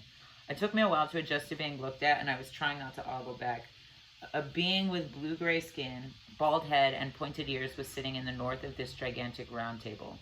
He rose and spoke to me, giving me information about what I was to accomplish during this earth walk. He told me things about my personal records in times past and why I was to release the records that held the understandings of the red race. I looked around the table and smiled at each being, seeing past the outward appearance until I understood the inner beauty of this variety of races. The sacred path of universal wisdom also has to do with our ability to accept the unusual or bizarre with grace and understanding. I was stunned to see a few faces that were part of Earth's history. It was an astounding vision, and I was endowed during that time with a profound understanding of what it is to be a universal being rather than a limited identity. I found that beauty is in the eye of the beholder, and that all races of our universe are ready to assist us. I committed the wisdom I had been given to memory and bid the spirit council goodbye as I was engulfed in the whirling smoke of silver energy that returned me to my body. The revelation of the teaching of the North Shield is that north is the top of our medicine wheel, and beyond that is the south, or beginning of a new medicine wheel, that is the place of the ancestors. Beyond the north of that wheel is the south, or beginning of the universal medicine wheel. Like giant links to the chain that connects all of the great mysteries creatures. We transcend the links one at a time and travel each wheel, constantly evolving in unified oneness. This is what I said about prime numbers. Remember that there is no limitation when you reach the place of wisdom. The secrets are no longer meant to be kept from those with ears to hear and eyes to see. And there's like very much many tribes with their own version of the medicine wheel too. So, you know, don't get too caught up in like colors or this or that. But the directions and seasons and time frames persist. And I'm glad that I wasn't totally wrong about that. Yay for me being native. Some type of wisdom is the application. Some type of wisdom is coming your way if you have chosen the North Shield card. You are now being asked to show gratitude for these new understandings in order to continue the growth process. Wisdom is one way in which you can experience the natural order of the universe and how it applies. Wisdom is an inner knowing that cannot be traded, sold, or stolen from you, which is not pentacles in the way that we understand. I mean, in the way that mass society understands it. Mass society understands Earth and Pentacles and Capricorn as traded, sold, or stolen. Or I guess not stolen, traded, or sold. They don't acknowledge stealing. Knowing is truth. Knowing is truth that has been experienced in your life. Education over experience. Education is, experience over education. Experience is education. That's what I meant. The North Shield tells you that you have learned a lesson and derived from it a sense of self that will serve you will serve you for the rest of your life. The successful completion of this lesson should be marked by prayers of thanksgiving or acknowledged in gratitude. In so doing, you will have completed the circle of the sacred hoop and honored the source of that truth. Remember that the gift of wisdom is in the heart of the recipient and remains alive as long as it is honored as a blessing. That is very true. And that is also why, trigger word, Thanksgiving, don't do it.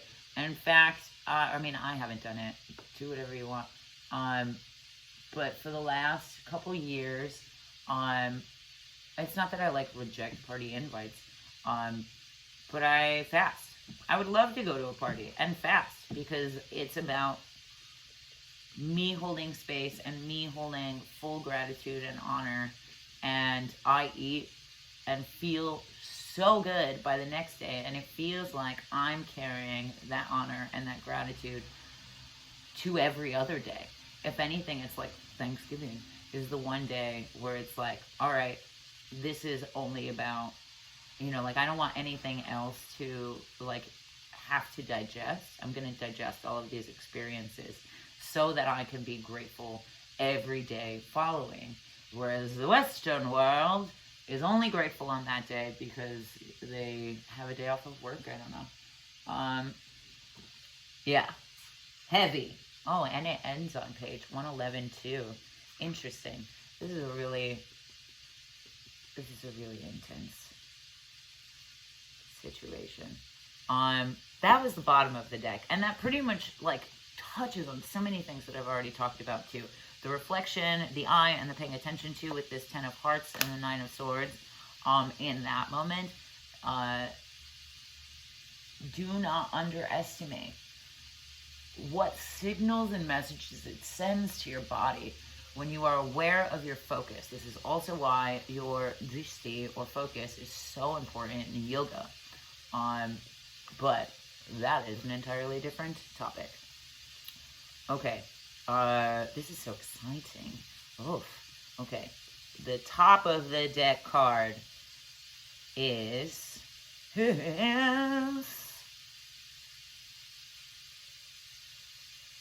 Oh, is this one also kind of long?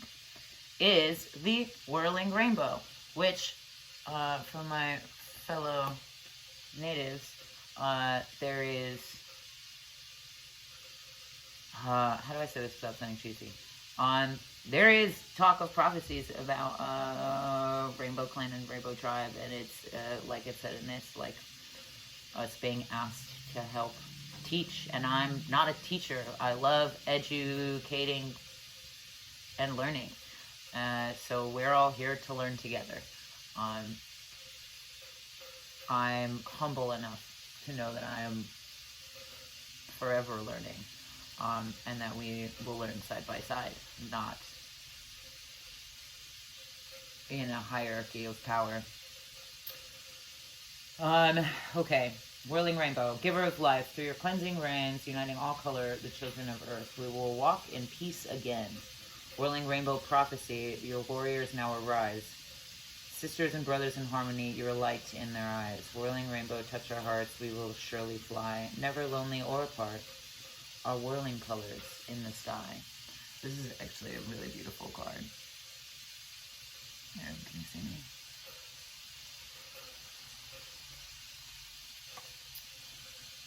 Okay. Unity and wholeness achieved. To the Navajo and the Hopi, the swirling or whirling rainbow woman is the bringer of friendly rains that nurture the three sisters, corn, squash, and beans, during the summer, so that people will be fed. Again, giving back. Many times, an image of the whirling rainbow is created in sand painting, an ancient sacred healing art performed by the medicine clans of those nations. The whirling rainbow woman comes from all four directions and curves like a swastika, covering all directions. There's also a lot of that energy going back and forth within this reading. The outside of the sacred circle is protected by another whirling rainbow woman, bending her body in the space below, creating a cup shape to catch the rain and protect the circle. There's very much this swords, but also this moon. And what does she have crowned but a moon? Creating a cup shape to catch the rain and protect the circle. Without the rain, the three sisters will die and the people will not be fed. The whirling rainbow is the promise of peace among all nations and all people. The rainbow race stresses equality and opposes the idea of a superior race that would control or conquer other races, because power is not force. And I think we're all too allured by the idea of power over. Power here is beautiful. Power over is unnecessary. I don't need that colonizer shit. The rainbow race brings peace through the understanding that all races are one. The unity of all colors, all creeds working together for the good of the whole is the idea that is embodied in the whirling rainbow. Thankfully, I do think that we are seeing just how connected all of our struggles are. and just how connected a lot of our stories and our histories and our processes at unfurling these things are. But I do think people are still very putting a lot of weight into superficial understanding. Because we have all been, like with gender, in another life you have been another gender. In another life you've also probably been another race that you maybe don't identify with now but have an affinity to, or what have you. But also at the end of the day, beyond color, I always say, and I will continue to say, that colonization is a spiritual sickness. It exists in your soul. You could be pale as staring into a LED light and have done serious work to reclaim your own indigenous roots, because Europeans and Nordic healers and what have you were wind callers and ice healers and all kinds of beautiful things that they have natural inclination or affinity to because of their land. True for many other situations in nature. But conversely, I think you could be dark as the night is long too and still have nothing but colonization in your heart and your spirit and in your mind. So it goes so much deeper than just what we see. And I feel that way about so many things. When you learn to see with an emotional eye, all of those very tangible identifiers sort of fall away. They're poor structure. And the structures that remain will still have identity and root and all of these powerful things, but it won't have not the pain, you can't really separate it, that it won't have the like subordinate clause that exists around that in colonial context, because it can be like, same thing with tripping, it can feel really isolating and really unreal, stepping out of, you know, psychedelic world and into the real world and kind of not being able to understand why it doesn't feel the same. And it's because you take these lessons, you take this experience, and you bring it to the world. We take these understandings and we bring it to the world. We take these 3-dimensional, 4-dimensional, 5-dimensional, etc., understandings, and we bring it to a 2-dimensional world. That's very literally what any spiritual symbol is. The medicine wheel, the yin-yang, the tree of life in Kabbalah, or any of it. It is a 2-dimensional representation of a 4+ dimensional process. I haven't even got through a full page. I promise. I'll chill.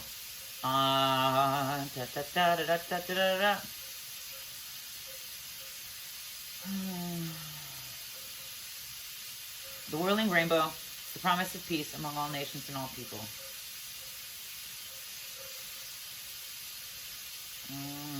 Did I already read this? Maybe not. The whirling rainbow is the promise of peace among all nations and all people. The rainbow race stresses equality and imposes the idea of a superior race that would control or conquer other races. The rainbow race brings peace through the understanding that all races are one. I did read this.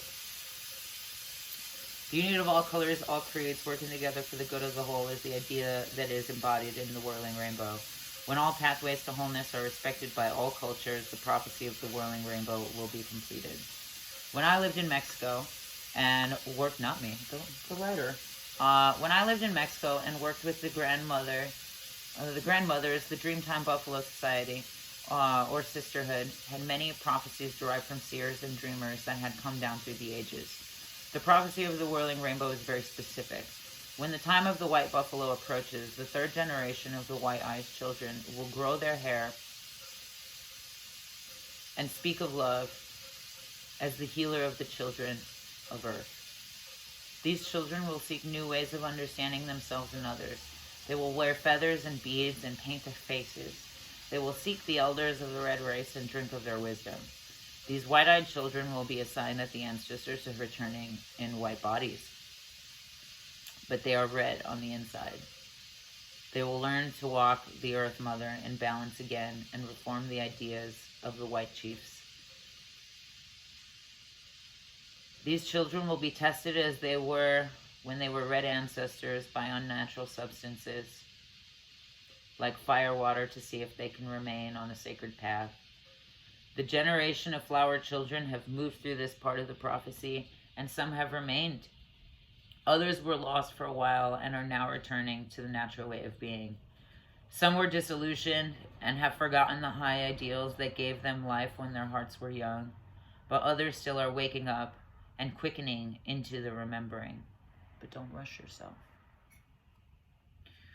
Grandmother Sissy would look at me with her obsidian eyes, piercing my soul when she spoke of the whirling rainbow prophecy. I would feel my heart skip a beat and then fill with promise and love. She would tell me about the return of the buffalo to Turtle Island and how the herds would once again be numerous.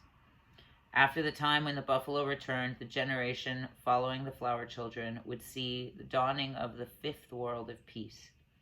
Grandmother Sissy called the beginning of this fifth world the wobbly pony that on being born would try to use its legs. She said that the wobble would be felt by the Earth Mother and changes would occur in the soil and the waters. That's not even a metaphor, like the Earth's magnetic poles and like tilting in structure. Scientific fucking fact. Inside the children of Earth, the wobble would create rolling emotions and feelings that would bring the quickening and the remembering. Colorful dreams would be brought into the sleep time and dream time dreams of these newborn warriors of the rainbow, and they would begin to learn how to walk in balance. The changes in our Earth Mother would create fear in her children, which would later lead to the understanding and unity. Would create fear in her children, which would later lead to the understanding and unity of one planet, one people. Grandmother Berto would giggle when we came to this part of the prophecy because my eyes would be round as saucers and I could not sit still. Grandmother Berto would urge Grandmother Sissy to stop for the day and leave me hanging on the edge of the cliff just to tease me. Sissy would finally begin again and slap my knee and make me pay attention to the rhythm of the prophecy because my mind would be spinning with probabilities and my own projections. Projections is that Two of Pentacles. That's already been very prevalent, but that is a theme this year. I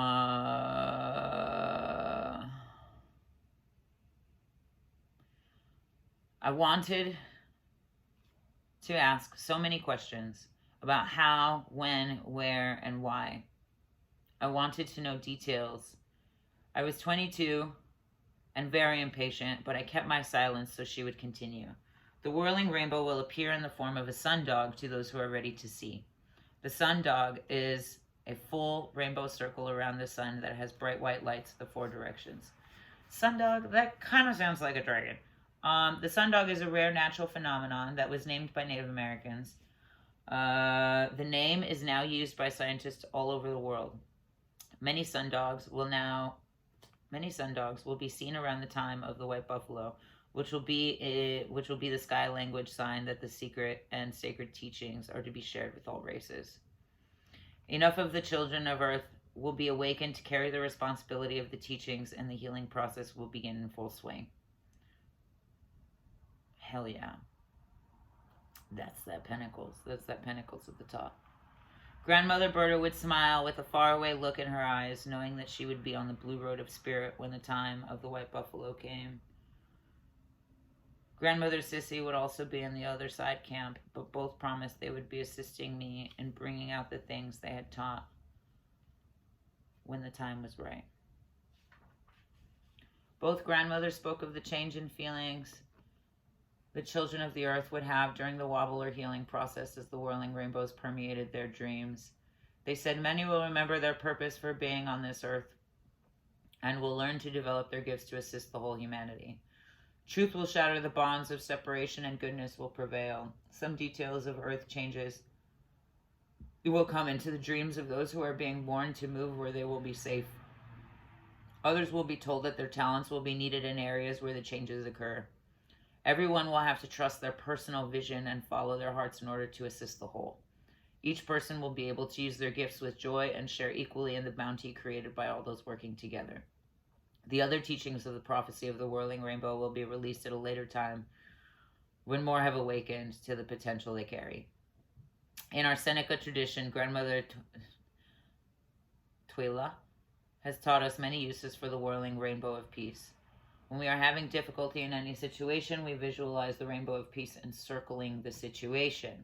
There's also a brilliant Qigong move that I love that's very much about like seeing other perspectives, seeing things from a new perspective, and it is, in fact, something about painting a rainbow. Where was I? Encircling the situation, the people involved, and the disharmony. When we twinkle our eyes with joy, sending our inner peace to the situation. In using this technique and following it with ceremony, we place our intention inside the whirling rainbow of peace. Our intention follows the Iroquois Peace Confederacy tradition that uses the 12 cycles of truth to bring peace. The 12 cycles of truth are learning the truth, honoring the truth, accepting the truth, observing the truth, hearing the truth, presenting the truth, loving the truth, serving the truth, living the truth, working the truth, walking the truth, and being grateful for the truth. Fun fact, the word for truth in Tsalagi is also the word for justice, among various other things. So, as much as we have this idea of one truth and one this and one that, it's almost like this permeating spirit that exists in many things. The spirit of truth ought to be in justice. The spirit of justice ought to be in truth. And there is one word for this. However, it's because it doesn't limit the idea of truth the way that organized religion and colonization does. When we invite total truth into our sacred space, we shatter the bonds of separation and illusion that create discord. The whirling rainbow of peace destroys the lies that have made the children of earth mistrust one another and replaces the illusion of separation with the truth of unity. When the whirling rainbow woman of the Navajo and Hopi brings the cleansing and regenerative rains to the earth mother, her children are also cleansed and healed. When the rainbow of peace of the Seneca encircles each person's sacred space, all will walk in truth, respecting the sacred space of others, and the harmony of living on earth will be restored. These knowing systems are the teaching of the warriors of the rainbow, who are sisters and brothers uniting in the fifth world and working for peace. If the whirling rainbow has appeared, you are being asked to remove any type of discord from your life in order to grow. Don't feed the negativity. Look at any lessons being presented at this time. Learn from them, and then focus your attention on creating new beauty and abundance in your life. Do not allow yourself to be caught in the quicksand of petty tyrants. Oof, again, that tower.